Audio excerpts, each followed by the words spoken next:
kila mmoja anataka kukisikiliza right now kupitia The People Station Clouds FM. Niki nakwaje? Shwari. Kwa mzuka wa kumimina afikia. Karibu kwenye Double XL. Shukrani. 2015 tumekucha tena, usio Mungu katuemea pumzi nyingi tunataka kuzungumza inshallah. Na umekuja 2015 kwa Stella kusema kwamba game bus. Yeah. Hiyo ni for real ama ni katika kutengeneza attention? Maana hizo zipo kwenye game music. Labda mimi niseme kivyovyote vile, yoyote yule anahisi ana kitu anahitaji kuzungumza, ni lazima apate attention kwanza. Sasa bila attention nani atakusikiza kama kila mtu anafanya mambo yake? Lakini pengine una kitu cha kusema pia. Kwa hiyo si wanamuziki wote waliweza kuthubutu, labda kama Mrisho Mpoto, kumvika umjomba na kuongea. Kwa historia ya Mrisho Mpoto aliniambia kwamba niliitwa nikaulizwa, wewe unafanya hivi vitu kwa nini? Akasema no, hiki ndio kile kitu ambacho nahisi nimekaramiwa ili watu wangu waje kukisikia mimi nikaje kukisema. Sidhani kama Mpoto alikuwa wrong, kwa sababu kuna vitu vingine alisema vilikuwa vya msingi na anaendelea kuongea vitu vya msingi, sio? Mzee mwenyewe, mzee akamuuliza, okay, wewe una shida gani? Angekuwa kijana mwingine tu ambaye kashaishi maisha, ashapigika sana, angesema mzee mkinipa 100 tu umenitoa. Sababu ndio nishakutana na wewe mzee, sina namna. Jamaa alichoniambia akamwambia mzee, wewe kwanza ni mwananchi mkubwa sana hapa Tanzania. Kwa mfano akisema wanatengeneza kitambulisho cha utaifa, kitambulisho cha kwanza ni cha kwako, alafu cha pili cha mkeo, alafu wanafuatia watoto wako na watu wengine. Kwa hiyo wewe ni mtu mkubwa, kwanza tukubaliane hapo mzee na kuheshimu, kama sikuamkia shikamoo. Alimwambia hivi. Ingawa sikuwepo, lakini kwa sababu haya ni maneno yake. Akasema lakini nisingesema vile ambavyo nilivyosema, nisingekutana na wewe hadi nakufa. At least nimekutana na wewe. Maana yangu kutafuta attention ni lazima kama unahitaji watu wakusikilize. Labda mimi nataka niongee kwa, mimi nasemaga mimi am the voice of the voiceless. Labda kama nitakuwa naenda kinyume na katiba au navunja sheria au natoka nje ya amri 10 za Mungu, labda nafikiri nitahukumiwa. Lakini na binadamu ambaye pia kakamilika. Nilikuwa nazungumzia nikasema kiukweli Tanzania hakuna tasnia ya muziki. Haifichiki, ni wazi. Turudi kwenye takwimu za watu ambao washaye kusemekana wamefanya vizuri, wakauza sana kazi zao. Tukutane na Mr Nice, mmoja wapo kwa mfano, au Professor J, washaye kuuza sana, au watu wengine wengi tu. Muulize kwamba unajua wiki ya kwanza ya albamu yako kutoka uliuza nakala ngapi? Kama unavyosikia Drizzy ka drop wiki ya kwanza kafanya hivi, ushaye kusikia hicho kitu? Akasema hapana. Tunakubaliana kwamba kuna tasnia au hakuna? Akasema kiukweli hakuna. Game inaendaje?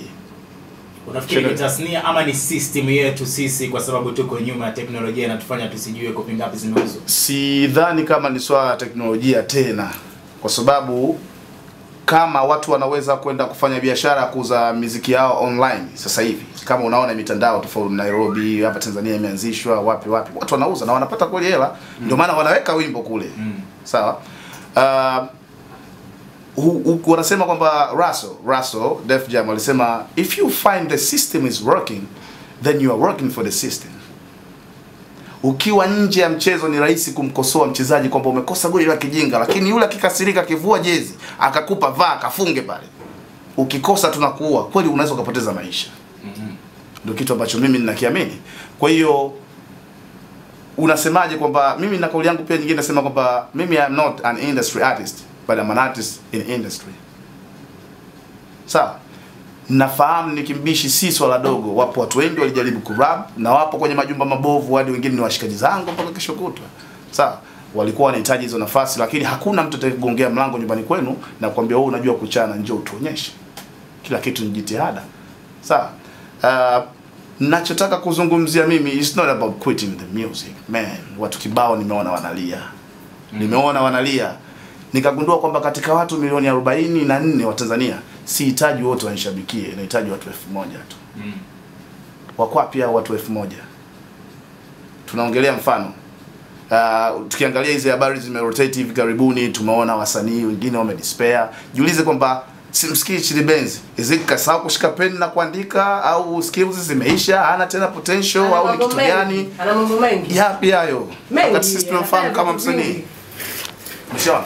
Kwa hiyo pia si wrong mtu akisema anaacha muziki, kwa sababu watu wengi wataniuliza mbona wakati unaanza kusema unaanza, nitamwambia no, wakati na haso ili kwa nikimbishi ndo nilikuwa naambia jamani ndo nakuja hivyo, lakini nikamwambia pia naweza usinikaribisha au usiniite ila nikaja, afu wakati wa kuondoka vile vile nikakuaga japokuwa ukuniita. That's okay. it. Niki umeongea vitu vingi sana, yani design kwamba tunaweza tukaa tukakusikiliza sana. Yeah, sure. You quitting the game na umeamua kuaga. Yeah. Kwamba naacha muziki. Yeah. Umekuja sawa, hujamwambia mtu yote, lakini watu wamekusoma na wanakuona wakati unakuja. Yeah. Yeah. And then you have hustled your way up mpaka hapa ambapo umefika. Ndio maana jana nilisema Nikimbishi hajaanza tu kama umetoa ngoma yako labda mtu akakusupport kwenye media ikapigwa hapa na pale hapa na pale. Sure. Umeanzia mbali kwenye competitions za freestyle na before hapo nadhani ulikuwa unapiga kitaa. Yeah, sure. Kwa neno moja kiufupi tu, yani sio kusema neno moja kiufupi. Nini exactly imekufanya useme mimi basi? Ni vile industry tu inavyokwenda. Kama wewe kitu unaona hakikufurahishi au labda it's not suitable for you kuendelea kuwa sehemu ile kitu, mkuu wangu wa chuo Professor Joseph Msambichaka aliniambia maisha na milango mingi sana ya kutokea. Hata hii elimu unayosoma sio lazima wote mgraduate.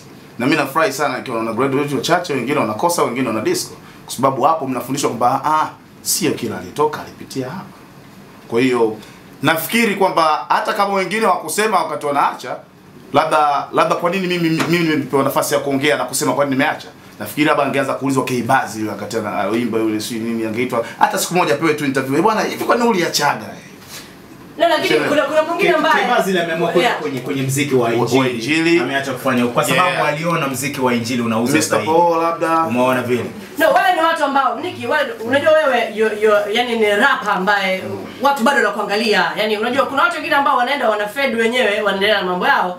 Labda wameona sasa hivi nimeoa na mke na watoto na majukumu yangu mengine. Don't you think kama mimi mmoja among the guys who are that is why you're here. Ndio maana nataka nikuulize. Umeelewa? Wale ni wale ambao walikuwa kwenye muziki muda mrefu. Sasa hivi ni kama vile kizazi kipi ambacho kina take over. Na wewe ni mmoja kati ya watu ambao wapo katika hicho kizazi kipi ambapo watu wana take over. Ndio maana you're here, ndio maana tunataka kujua why umeamua kuacha muziki, is there something. Na kuna ule msemo ambao unasema kwamba unapoona kitu kinakosewa kosoa. That's what rap is. That's what hip hop is. Yeah. Umeshindwa kufanya hivyo kiasi kwamba umeamua kuquit kabisa. Na ustawi ile sentence ya failure quit ni kulose. Hapana. Yani kwa sababu rapping mimi nakumbuka wakati unaongea kuna wachana kuhusiana na weusi na watu wengine ambao kipindi kile wakati unaongea na kuna chana you say that's hip hop. You say that's hip hop ni challenge, hip hop ni kuongea ukweli, hip hop is real life. Umeona? Sasa there's a problem kwenye industry na unaona kuna problem ambayo haikusaidii, unafanya kazi zako lakini hakuna mtoto wako ambaye anakunywa maziwa kwa sababu ya kazi zako. Yeah, sure. Don't you think this is the right time ya wewe kukosoa lile swala ama kurekebisha lile swala ama kulizungumzia lile swala? How many artists? Naomba nikumbushe. Wengi sana naomba niseme kwamba wanaimba. Ngoja nikwambie. Tusipende kuzunguka kwenye vitu ambavyo viko wazi. Wasanii wengi wa hip hop wana neno lao moja linaitwaga wana. Sawa, na kutolea mfano, kuna ngoma moja kali sana JCB kamshirikisha Ben Paul, jina naweza kalimetoka, sema hawapendi kuniona nafanya hivi, hawapendi wanafanya hivi. Ni wakina nani hao? Ni watu. Au labda na mfumo si jiwe tu kwamba liko pale, hapana. Kuna watu wapo kwenye mfumo. Sawa, mimi labda wazo langu labda nafikiri generally ambao mimi nataka kulisema labda ni kwamba ninapenda Tanzania kuwe na vipaji kama vile kina Nwanko Kanu na nani kutokea kwenye soka wawe, yani ikifika hatua kwamba Tanzania msanii kuwa nominated BET, it's not a big deal kwamba okay Tanzania just vote fulani yupo. We have a lot of people to represent Tanzania out of Tanzania. So Diamond is doing good, lakini we have to get more than 100 diamonds. So how are we doing? Yani that's the point. How are we doing that? Unajua everyone anapoenda kuna system. Yaani hata useme uende kwenye kilimo kwanza kuna system. Na lazima utakutana na magumu yake. Usidhani kukimbia hapo ukienda kwingine unaweza kukutana na kwamba ni rahisi. No, kila sehemu kuna magumu yake. Lakini how do we get more diamonds kwenye muziki wetu? Hicho kitu ambacho tunakiangalia. Nikirudi katika upande wako. Vitu haviko sawa kwenye system. Nirudi nisiende kwa wanasema, niseme kwa wewe direct. Umeamua kuacha muziki kwa sababu system haiko sawa. Maswali matatu au manne. Haikulipi. Unafanya kazi zako, hakuna support kwenye media. Unafanya kazi zako, hupati show, hakuna mtu anakupa show. unafanya kazi zako, ukienda kuuza haziuziki. Unajua nataka kujua hapo.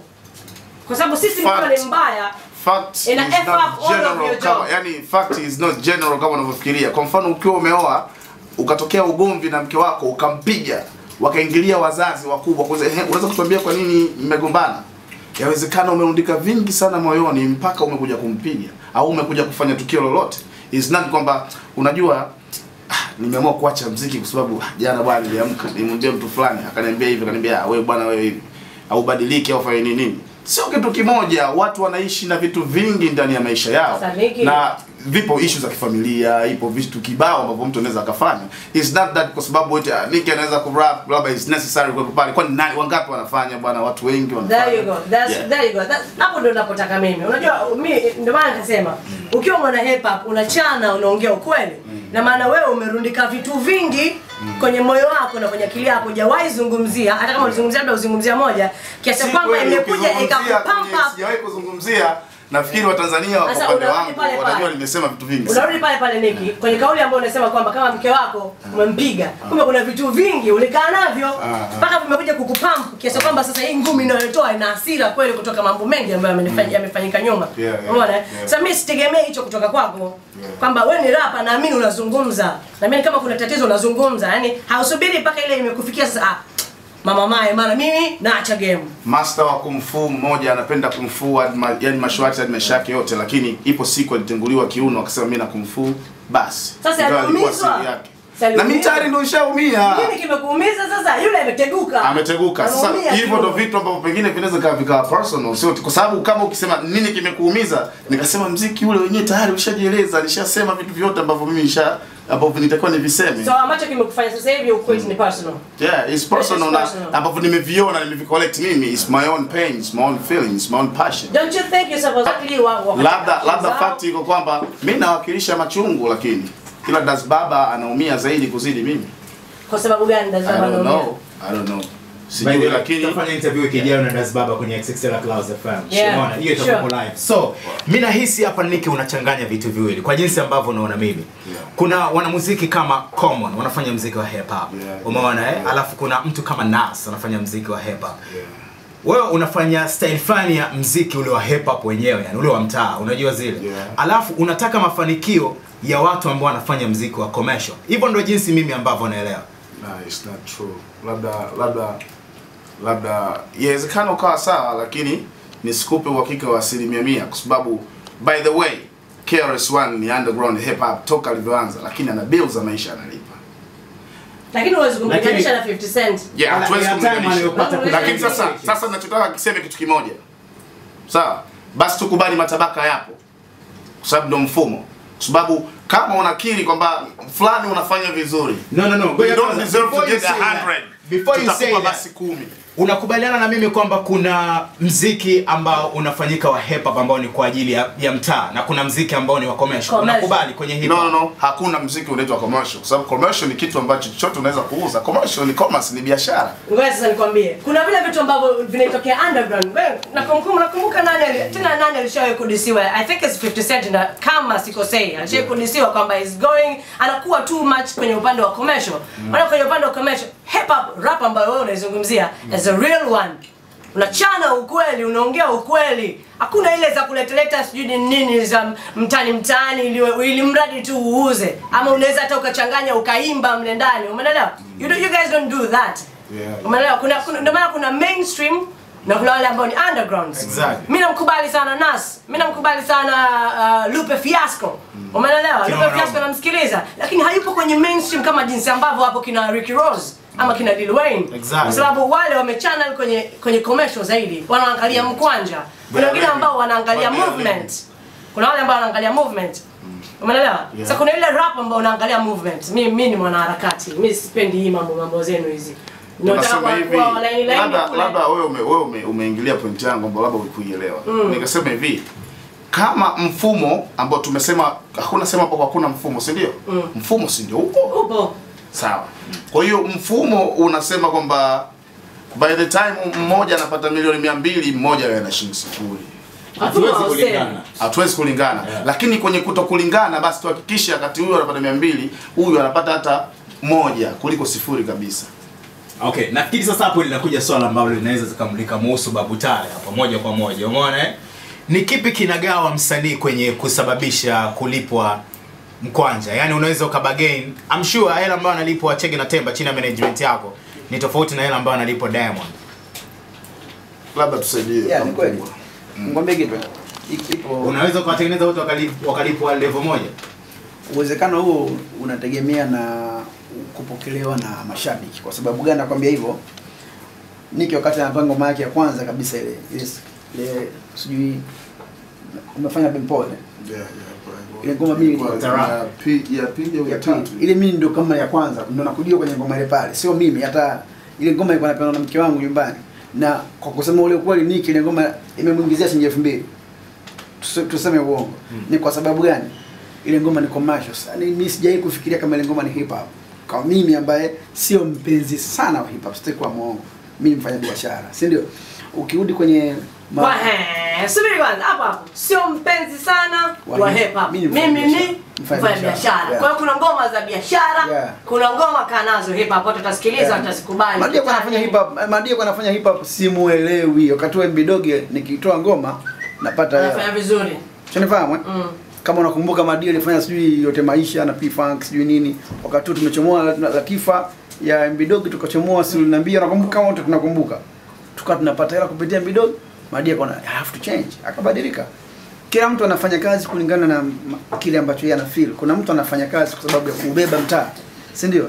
Na kuna mtu anafanya kazi kubeba familia. Hiyo hisia yangu mimi lakini. Okay, kwa hiyo kuna ambao wanafanya kwa ajili ya mtaa na kuna ambao wanafanya kwa ajili ya familia zao. Yaani turudi kwenye point kwamba kuna za biashara ambazo sio biashara. Niki anafanya muziki gani ambao sio biashara? Mimi hapa nikikumbuka mara mwisho nyimbo ambayo ya Niki ambayo naipenda na hata familia mke wangu anaipenda nyumbani ni ile ambayo nakwambia ndio ya kwanza, kumbe ni ya tatu. Si ndio? Okay. Kama Niki akitupa ngoma kama ile inawezekana ikamgia tena 200. Unajua naudia tena labda wasije wana hip hop mtani wakanimind. Mimi mfanya biashara. Kuna mtu ambaye yeye anapenda hip hop tu. Si ndio Unaweza ukatia ngumu yeye kwa anakuelewa. Lakini mashabiki hawataki ngumu kuelewa kabisa kwamba hata wanaotengeneza album kama kina Ricky Ross ndio maana unashangaa siku nyingine anafanya mixtape anaingiza mtaani kwa ajili ya watu wake wa mtaa. Unajua zile ili wapate ile flavor yake ambayo anaamini kwamba hii ndio ambayo mimi naifanya, lakini huku nende huku ili tengeneze mkwanja. Hiyo ni system. Kwa hiyo tunamshauri Niki afanye vitu viwili ili asiache muziki, afanye vitu viwili. Afanye kwa ajili ya mtaa wake, afanye kwa ajili ya tumbo lake. That's it. Karibu boss. Labda niseme kitu kimoja. Mafanikio huja kwa kupenda unachokifanya. Na mkufu Ghana sijui alikuwa wapi. Mzee naye yuko deep sana. Mimi naamini napenda hip hop. Napenda hip hop, ingawa kuna watu wengine wasema man hauna akili, angalia unachoambiwa nini na bado unasema nini. Ni kweli tunapenda kwamba na sisi tuonekane tuna push mandinga. Tuseme kwamba wajinga watoto wadogo wanaendesha mikoko, si wengine hatuna mchongo, tuna ride na ugoko, sijui na nini. Yaani tutachana lakini tunawachania yawezekana. Sawa? Sio watu ambao watakiwa wasikie. Lakini mimi naamini kama wote tunazungumza lugha ambayo imeumbwa na Mungu na tunasikizana na kuelewana. I don't believe in something commercial and the other is not commercial. I don't believe that. Naamini kwamba kila kitu kikipata nafasi kwa usawa can be commercial. Chege alikuwa na rap way back. Lakini sasa hivi anafanya vitu vingine, lakini I don't believe if that is commercial kwa sababu kiuhakika hakuna kipindi strictly cha hip hop. Lakini kipindi cha gospel tu kipo. Kwa hiyo unataka radio stations ziweke kipindi special cha hip hop. Kuwe na vipindi. Yaani hip hop ipate nakupa mfano. Muda sawa na muziki mingine tuone. Boss nakupa mfano. Muingilie. Kuna msanii mmoja kuna msanii mmoja anafanya hip hop. Na kuna station moja ikampa paka kipindi cha hip hop. Kama sikosei kile kipindi chake sijawahi kuona sponsor kwenye kile kipindi. Kwa nini? Sijui sasa. Sijui. Makiuzi? Sijui. Ila ngumu sana. Wanamuziki na session kubwa au watu wamechoka kufikirishwa. Kile kipindi kilishia njiani, yule mshikaji. Watu wanataka asikize muziki. Yule mshikaji aliachana na muziki na akarudi kwa Mungu strict. Okay. Yo Nicky, nafikiri Nicky ana mengi sana kuongea. Kuna mwanangu mmoja anachongelea mageti Biafra pia. Asanteni. Yeah. Bana, mimi nitamalizana na Nicky kwenye So fresh. So utasikiliza baadaye usiku. Tapigana story side B hapo. Alafu tutajua what's going on. Huu ni mdahalo jamani, ila asanteni. Ila nahitaji mdahalo kama naweza kupata nafasi. Asanteni. Haina, next time tutafuta.